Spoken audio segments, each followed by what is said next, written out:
بسم اللہ الرحمن الرحیم۔ السلام علیکم بچوں، بیٹا کیسے ہیں آپ؟ امید ہے اللہ تعالیٰ کے فضل و کرم سے آپ خیریت سے ہوں گے۔ جی بیٹا، اردو گرامر میں ہم پڑھ رہے ہیں کہانیاں۔ جی بیٹا، کہانی ایک گزرا ہوا واقعہ ہوتی ہے، اس لیے یہ ہمیشہ فعل ماضی میں لکھتے ہیں۔ بیٹا، ہر کہانی کا ایک نقطہ آغاز، نقطہ عروج اور خاتمہ یا نتیجہ ہوتا ہے۔ جی بیٹا، آج ہم کہانی پڑھیں گے سچ کی برکت۔ جی یہ بیٹا کہانی ہے شیخ عبدالقادر جیلانی رحمۃ اللہ علیہ کی۔ بیٹا کہتے ہیں نا کہ ہونہار بروا کے چکنے چکنے پات، یعنی جو اچھے بچے ہوتے ہیں ان کا بچپن بھی عظیم ہوتا ہے۔ شیخ عبدالقادر جیلانی کے بارے میں بتایا جاتا ہے کہ شیخ عبدالقادر جیلانی رحمۃ اللہ علیہ ابھی بچے ہی تھے کہ آپ کے دل میں حصول علم کا شوق ٹھاٹے مار رہا تھا، یعنی آپ چاہتے تھے کہ زیادہ سے زیادہ علم حاصل کریں۔ بیٹا جب آپ جیلان میں تحصیل علم سے فارغ ہوئے تو مزید علم حاصل کرنے کے لیے بغداد جانے کا شوق چرایا، مطلب یہ کہ ان کے دل میں یہ شوق پیدا ہوا کہ وہ مزید تعلیم حاصل کرنے کے لیے بغداد جائیں، کیونکہ بغداد ان دنوں ہر قسم کی دینی اور دنیاوی علوم و فنون کا گہوارہ تھا۔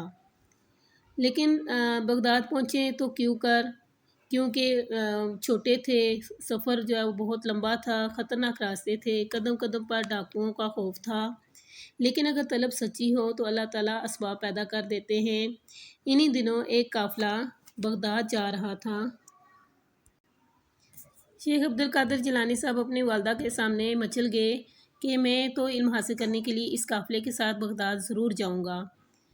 ماں نے کلیجے پر پتھر رکھا اور بیٹے کو قافلے کے ہمراہ جانے کی اجازت دے دی، اور جیب خرچ کے ساتھ ساتھ مزید 40 دینار قمیض کے اندر سی دیے تاکہ ضرورت کے وقت کام آئے۔ بیٹے کو دعاؤں کے ساتھ رخصت کیا اور دوسری نصیحتوں کے ساتھ یہ بھی نصیحت کی کہ بیٹا دیکھو، ہمیشہ سچ بولنا۔ آپ ماں کی دعائیں لے کر قافلے کے ہمراہ چل پڑے۔ راہ میں وہی ہوا جس کا ڈر تھا۔ قافلہ ایک گھنے جنگل سے گزر رہا تھا کہ ڈاکوؤں نے حملہ کر کے اسے لوٹ لیا۔ ڈاکو ہر شخص سے اس کی نقدی وغیرہ چھین رہے تھے۔ ایک ڈاکو آپ کے پاس آیا اور اس نے پوچھا، لڑکے تمہارے پاس کیا ہے؟ شیخ عبدالقادر رحمۃ اللہ علیہ نے کہا، میرے پاس 40 دینار ہیں۔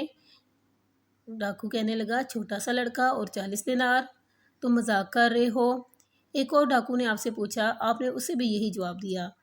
ڈاکو آپ کو پکڑ کر اپنے سردار کے پاس لے گئے۔ سردار نے پوچھا کہ یہ 40 دینار کہاں ہیں؟ ہمیں تو تمہاری جیب سے کچھ نہیں ملا۔ آپ نے جواب دیا کہ یہ 40 دینار میری قمیض کے اندر کی طرف سلے ہوئے ہیں۔ جب قمیض کی تہہ کو کھولا گیا تو دینار واقعی نکل آئے۔ ڈاکوؤں کا سردار بڑا حیران ہوا، پوچھنے لگا کہ لڑکے تم نے سچ بول کر اپنی رقم کیوں گنوائی، حالانکہ تم جھوٹ بول کر اسے آسانی سے بچا سکتے تھے؟